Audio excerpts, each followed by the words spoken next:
Assalamualaikum warahmatullahi wabarakatuh. Halo semuanya, perkenalkan nama saya Jeffrey Setiawan.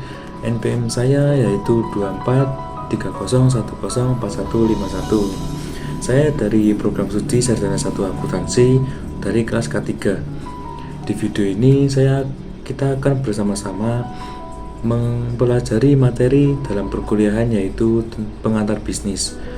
Tetapi kita juga tidak hanya mempelajari tentang materinya, kita juga akan menganalisis sebuah perusahaan, di mana perusahaan ini yaitu perusahaan Indonesia yang berkecimpung di industri makanan dan sudah sangat populer di kalangan manapun. Bahkan perusahaan ini juga bisa dibilang sebagai perusahaan yang telah mencapai kancah internasional. Untuk lebih jelasnya lagi, mari kita simak video selanjutnya. Oke, kita semua tahu Indonesia adalah salah satu negara dengan penghasil bahan baku terbanyak di Asia, mulai dari bahan baku nabati dan juga hayatinya. Indonesia bahkan menjadi negara dengan ekspor yang lumayan besar di dunia.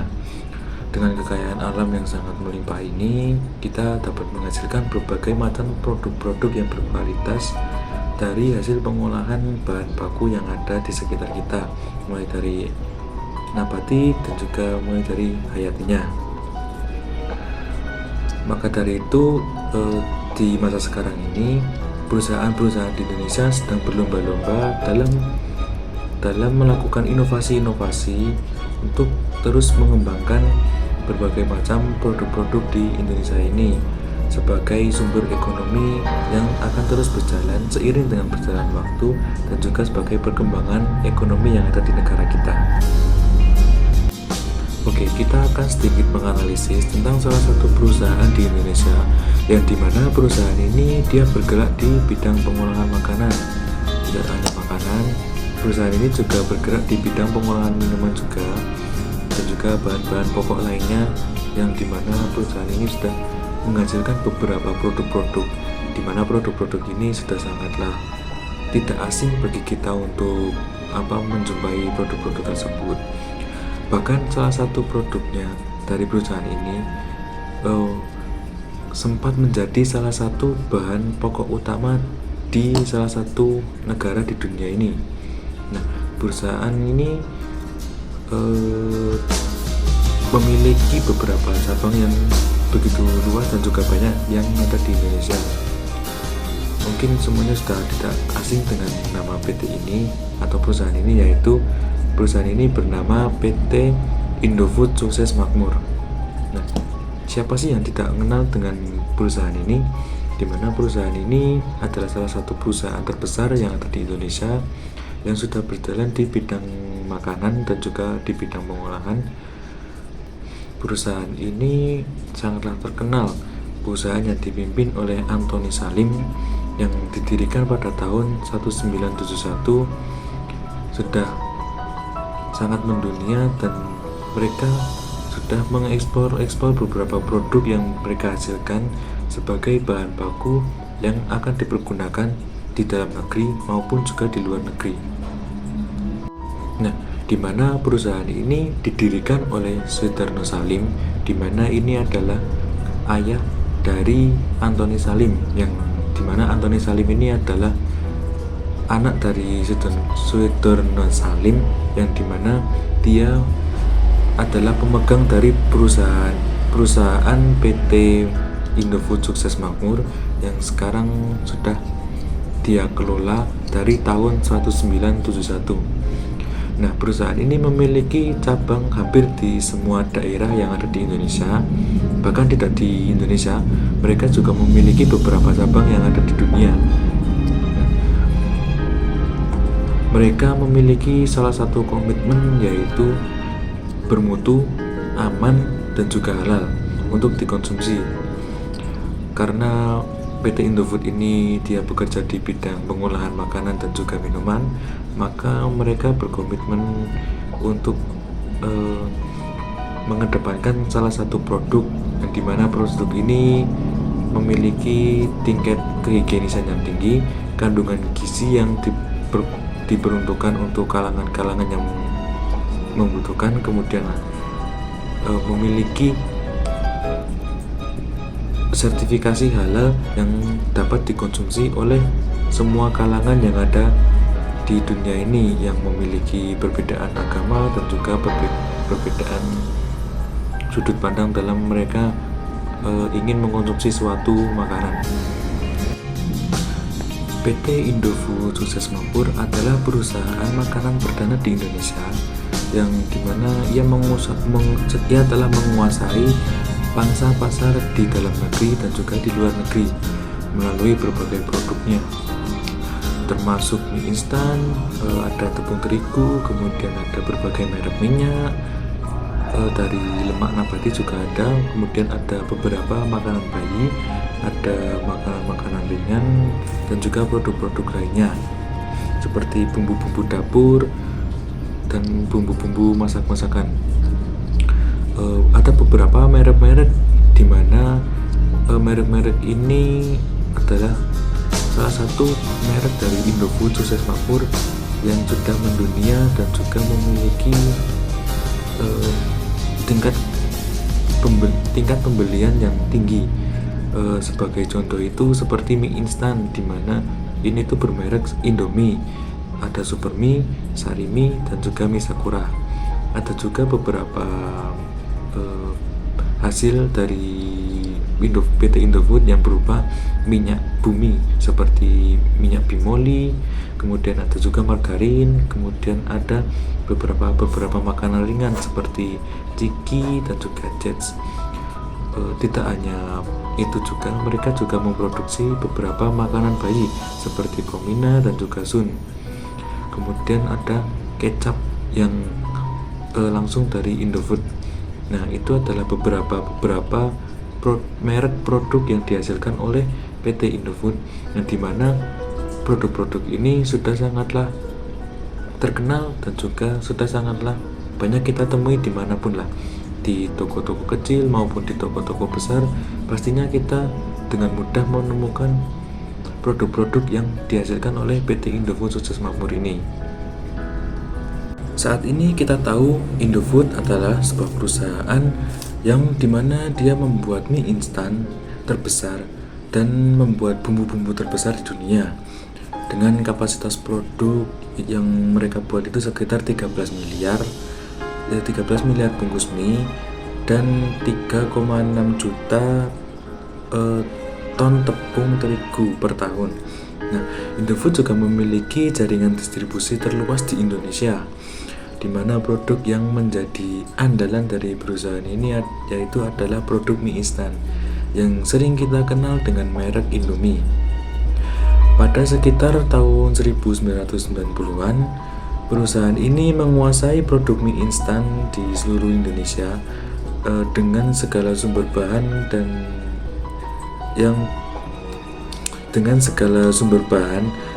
yang didatangkan langsung dari berbagai daerah di Indonesia, di mana di berbagai daerah itu memiliki sumber daya alam yang melimpah dan memiliki ciri khas tertentu. Maka dari itu dalam pembuatan mie instan ini, di mana mie instan ini memiliki rasa atau ciri khas yang sangat erat di Indonesia, yaitu di mana mie instan ini memiliki rasa atau ciri khas dari negara Indonesia ini sendiri. Maka dari itu tidak heran kenapa mie instan yang bermerek Indomie ini sangat mendominasi pasar yang ada di Indonesia ini dibandingkan dengan mie instan dengan merek yang hampir sama dengan Indomie. Dengan beberapa pencapaian yang telah diraih oleh Indofood dalam memproduksi makanan, pasti ada beberapa rahasia atau strategi yang digunakan oleh PT Indofood ini dalam mengelola pengolahan makanan dan juga marketingnya. Kemudian apa saja sih yang mereka lakukan agar dalam mengelola manajemen strateginya itu bisa tertata dan juga mereka itu bisa mencapai target marketing yang sudah mereka tuju. Nah, ternyata ada beberapa jenis strategi bisnis yang dilakukan oleh PT Indofood dalam mengelola perusahaannya dan juga dalam mengelola penjualan marketing yang dilakukan oleh PT Indofood ini. Strategi diferensiasi adalah strategi yang digunakan oleh PT Indofood ini dengan membuat segmen baru dan dari perusahaan, kemudian mengembangkan produk-produk makanan serta minuman yang beraneka ragam dan juga inovatif. Hal ini mendorong agar strategi marketing yang digunakan oleh PT Indofood ini dapat dengan mudah tercapai tujuannya, di mana PT Indofood ini kan mereka berkecimpung di dunia makanan dan juga minuman. Jadi mereka menggunakan strategi diferensiasi agar target marketing dari perusahaan ini bisa cepat tercapai dengan mengedepankan beraneka ragamnya inovasi dalam memproduksi makanan dan juga minuman. Nah, kita tahu strategi diferensiasi berfokus dalam meningkatkan inovasi dari salah satu segmen pasar yang dimiliki. Nah, strategi ini diterapkan dengan mengembangkan produk dari salah satu segmen pasar mereka. Di antaranya adalah segmen mie instan. Nah, kenapa mereka memilih segmen mie instan? Dikarenakan PT Indofood ini dia itu sangat mengedepankan produk industri mie instan, karena mie instan merupakan salah satu produk yang bisa dibilang sangat berhasil dalam memproduksinya di PT Indofood ini, karena mie instan itu merupakan salah satu produk yang dimana mie instan ini menjadi produk paling penting yang ada di Indofood yang memiliki tingkat produksi paling tinggi dan juga tingkat penjualan yang paling tinggi. Nah, strategi ini diterapkan oleh perusahaan Indofood dengan memproduksi makanan serta minuman dengan biaya yang rendah. Nah, sehingga dapat menjual produk dengan harga yang lebih murah. Maka dapat disimpulkan bahwa PT Indofood melakukan strategi bisnis untuk menjalankan usahanya agar selalu menjadikan produknya sebagai market leader di stoknya. Proses strategi pemasaran yang dilakukan oleh PT Indofood dalam mengendalikan produknya kepada masyarakat yaitu dengan masa production. Nah, di mana PT Indofood itu membagi menjadi dua pemasaran produknya, yaitu menjadi kalangan menengah ke atas dan juga kalangan menengah ke bawah. Nah, kenapa demikian? PT Indofood itu dia ingin mencapai semua target pasar yang ada di Indonesia. Nah, dengan membagi menjadi dua, PT Indofood bisa dengan mudah mencapai target marketing yang mereka inginkan, di mana di kalangan menengah ke atas mereka akan berfokus ke produk mie instan yang bermerek Indomie. Kemudian ke kalangan menengah ke bawah mereka akan berfokus ke makanan mie instan yang bermerek itu Sarimi. Dengan harga yang sesuai dengan strategi marketingnya atau membaginya kepada kalangan-kalangan yang mereka tuju. Jadi untuk kalangan yang menengah ke atas itu mereka menjual dengan harga yang agak relatif tinggi dengan kualitas yang sesuai dengan harganya. Kemudian untuk yang menengah ke bawah mereka juga menjualnya tetapi dengan harga yang relatif lebih murah dibandingkan dengan yang target marketingnya untuk menengah ke atas, agar target marketing untuk pasar menengah ke bawah itu mereka tetap bisa menikmati produk-produk yang telah diproduksi oleh PT Indofood ini. Jadi dengan mempertimbangkan beberapa aspek-aspek, PT Indofood telah berhasil mencapai tujuannya dengan membagi menjadi dua segmen agar tujuan awal dari perusahaan ini bisa tepat tercapai. Dalam pembagian ini juga didasari oleh keadaan ekonomi di sekitar kalangannya dengan berbagai pertimbangan membuat produknya agar tetap bisa mencapai tujuan di setiap kalangan-kalangannya, agar di setiap kalangan juga bisa menikmati produk dari PT Indofood ini dengan kualitas dan juga harga yang bisa menyesuaikan dengan tingkat ekonomi di kalangan-kalangan tertentu seperti itu. Nah, dengan membaginya menjadi dua kalangan, cara pemasaran produknya pun ikut berbeda. Tetapi PT Indofood tetap mengedepankan kualitas yang menjamin dengan harga yang bisa menyesuaikan dengan kalangan-kalangan tertentu. Dengan teknik pemasaran lewat beberapa platform seperti digital yang berupa TV, iklan radio, dan juga iklan smartphone. Kemudian ada juga iklan yang berupa fisik, yaitu seperti poster, iklan layanan masyarakat, mungkin lewat brosur, lewat iklan yang ada di papan jalan, kemudian bisa melewati event-event tertentu. Selain penerapan strategi pemasaran yaitu berupa mass production, PT Indofood juga bisa menerapkan sistem SWOT. Nah, apa itu SWOT? SWOT itu adalah singkatan dari S, strength atau kekuatan, weakness atau kelemahan, opportunity atau peluang, kemudian yang terakhir threat atau ancaman. Berhasilnya teknik strategi bisnis yang dilakukan oleh PT Indofood membuat salah satu hasil produk dari PT Indofood menjadi produk yang paling terkenal, bahkan bisa dibilang produk ini bisa mendunia pada saat ini.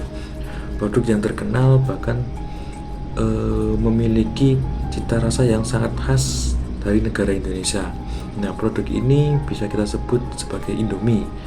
Indomie adalah mie instan buatan dari PT Indofood yang sudah saya jelaskan sebelumnya. Nah, Indomie sangat mendominasi dan sangat populer di Indonesia sebagai makanan yang bisa dibilang sangat praktis dan juga memiliki cita rasa yang sangat kuat. Nah, Indofood telah membawa mie instan Indomie ke pasar internasional.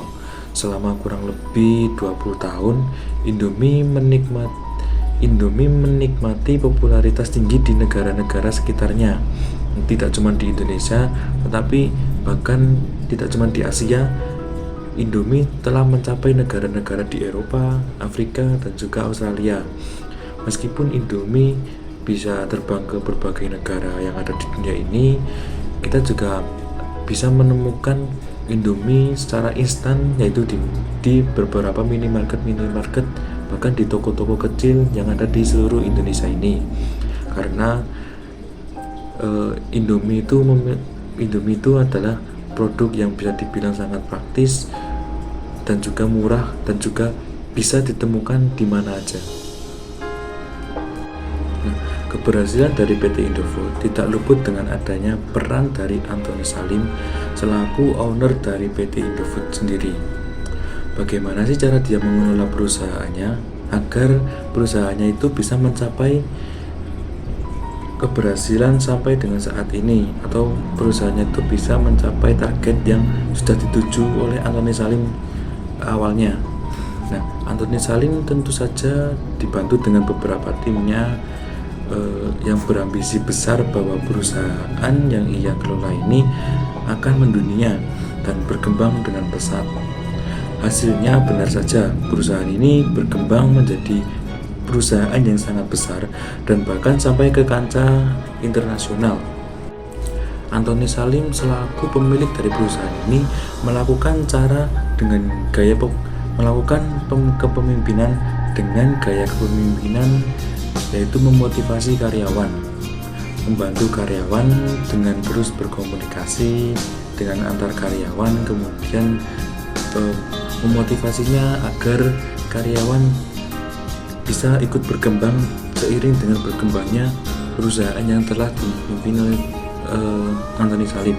Nah, jadi Antoni Salim itu melakukan gaya kepemimpinan dengan memotivasi karyawannya sendiri, di mana Antoni Salim ini dia selalu memberikan masukan-masukan tentang apa saja yang diperlukan di perusahaan ini kepada karyawannya, agar karyawannya pun bisa menyesuaikan kebutuhan yang akan dibutuhkan oleh perusahaan ini. Jadi dengan gaya kepemimpinan ini, perusahaan ini bisa mencapai target marketing yang Antoni Salim inginkan, karena Antoni Salim sendirilah yang telah mengelola perusahaan ini dan juga melakukan yang namanya leadership atau memimpin perusahaan dengan sangat baik agar perusahaan pun bisa terus berjalan dan terus berkembang seiring dengan berjalannya waktu tanpa tertinggal oleh teknologi ataupun perkembangan dalam industri makanan yang akan selalu berkembang seiring dengan berjalannya waktu. Dengan gaya kepemimpinan yang Anthony Salim miliki, tentu saja Anthony Salim berani untuk mengambil resiko-resiko yang bisa ditanggung oleh perusahaan yang akan nantinya bisa merugikan ataupun bisa berdampak positif kepada perusahaan. Jadi Anthony Salim itu dia berani untuk bertanggung jawab atas apa kehendak yang dia putuskan untuk perusahaannya. Oleh karena itu, Anthony Salim merupakan seorang pemimpin yang memberikan arahan kerja, komunikasi, motivasi, dan juga mengambil risiko dalam pengelolaan struktur yang ada di perusahaan. Dengan kesuksesan bisnis Anthony Salim seperti ini, ia tidak terlepas dari komitmennya dalam menjaga usaha supaya tetap utuh dan bisa berkembang lebih baik lagi. Ia juga mempunyai prinsip-prinsip tertentu dalam mengoperasikan semua karyawannya serta perusahaannya dengan baik dan juga teratur. Cukup sekian pemaparan materi dari saya, kurang lebihnya mohon maaf. Video ini saya buat sebagai tugas akhir mata kuliahan pengantar bisnis yang dibimbing oleh guru dosen yaitu Bu Herlina. Saya ucapkan banyak terima kasih kepada Bu Herlina yang sudah menjadi dosen pengampu kami dalam mata perkuliahan pengantar bisnis selama setengah semester sampai akhir semester 1. Terima kasih. Wassalamualaikum warahmatullahi wabarakatuh.